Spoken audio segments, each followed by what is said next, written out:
Bonjour à tous, dans cette vidéo, j'aimerais vous raconter un voyage que j'ai fait pour Boyaca en Colombie. Donc, le titre de ce document, c'est Des montagnes, des bus et de l'apprentissage.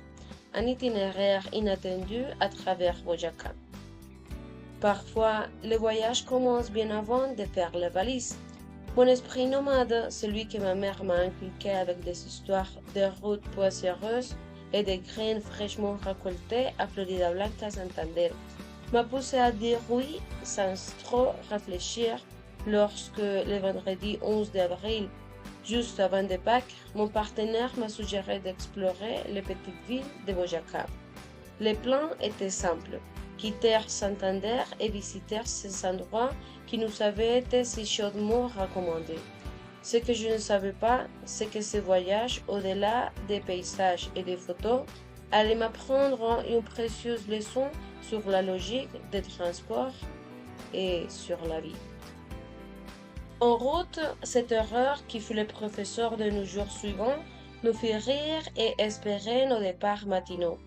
Avec nos sacs à dos sur les épaules, les cœurs pleins d'impatience et sans trop réfléchir, nous sommes arrivés à Tunja, la capitale de Boyaca, croyant qu'il serait facile de se déplacer à partir de là.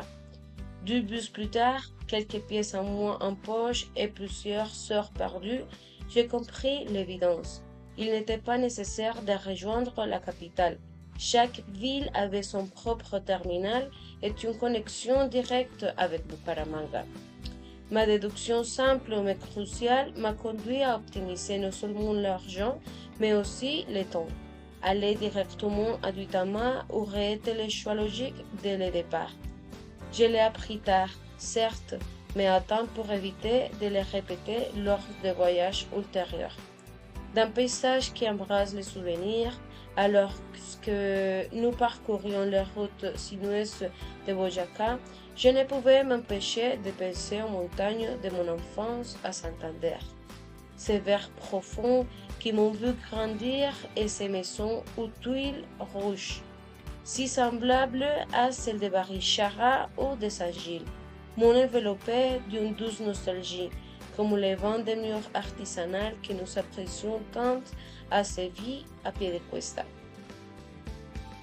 En termes de gastronomie, Santander m'avait habitué aux arepas de maíz pelado, au pan de bono et au pan de yuca, des saveurs qui font partie de mes racines.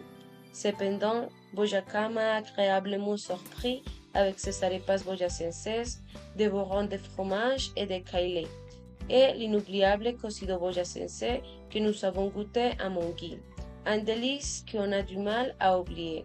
Chaque bouchée était un accueil différent, un nouvel accent dans la mémoire. Petits détails, grandes leçons tirées des mots d'Hervé Huart. J'ai prêté attention non seulement au monumental, mais aussi au simple. La conversation insouciante avec un vendeur artisanal au charbon de bois. Les couleurs fanées d'un porte ancien, l'odeur du bois de chauffage qui brûle au crépuscule. Cette maison où nous logions avec cette odeur de maison, où les jardins dévorant des plantes, nous a aidés à lutter contre cette grippe qui commençait à montrer ses premiers signes. C'était le vrai voyage. Ce voyage m'avait appris que voyager ne consiste pas seulement à se déplacer. Il s'agit avant tout d'apprendre un mouvement, à partir des erreurs, des intuitions et de nouvelles logiques qui ne s'enseignent pas sur des cartes. Comme ma mère me le disait, le monde appartient à ceux qui le parcourront. Et ainsi, en faisant des erreurs et de les corrigeant, j'ai compris que l'aventure ne consistait pas toujours à arriver au bon endroit, mais plutôt à découvrir les chemins qui vous mènent à vous-même.